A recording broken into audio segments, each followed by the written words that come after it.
이렇게 소득세는 특별하게 종합소득세라고 부르는데요. 개인의 소득을 합쳐서 세금을 계산하겠다는 의미입니다. 안녕하세요. 서초구 세무 메타버스 텍스테이션 오픈을 축하드립니다. 서초 메타버스를 통해 세무 강의를 하게 된 세무사 김국현입니다.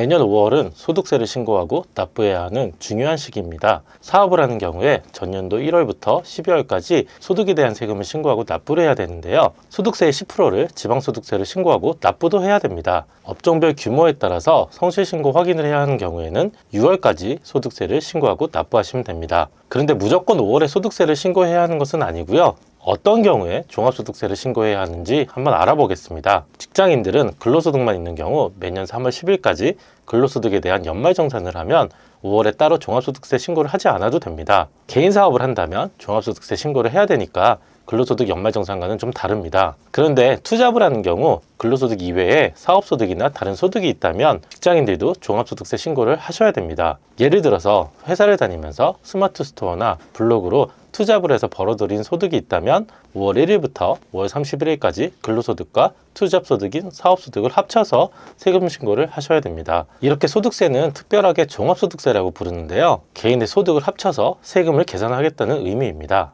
같이 한번 보겠습니다.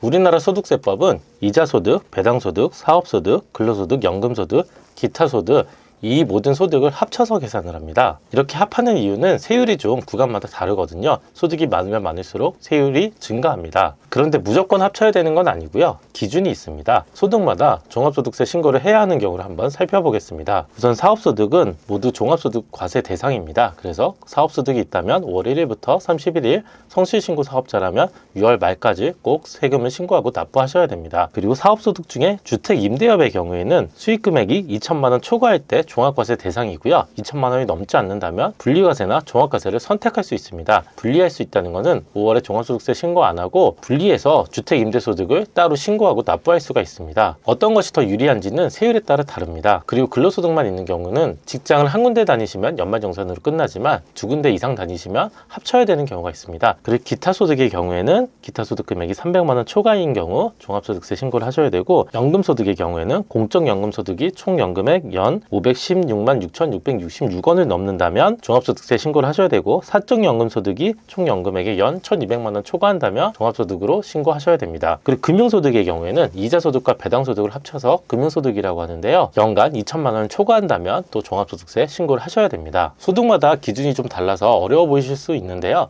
매년 5월에 내 소득을 신고해야 되는지 세무서에서 안내를 해주고 있습니다. 그리고 잊지 말아야 할 것, 소득세 내시고 그 소득세의 10%를 지방소득세로 꼭 신고도 하고 납부를 하셔야 됩니다. 여기까지 소득세 누가 냈는지 한번 알아봤습니다.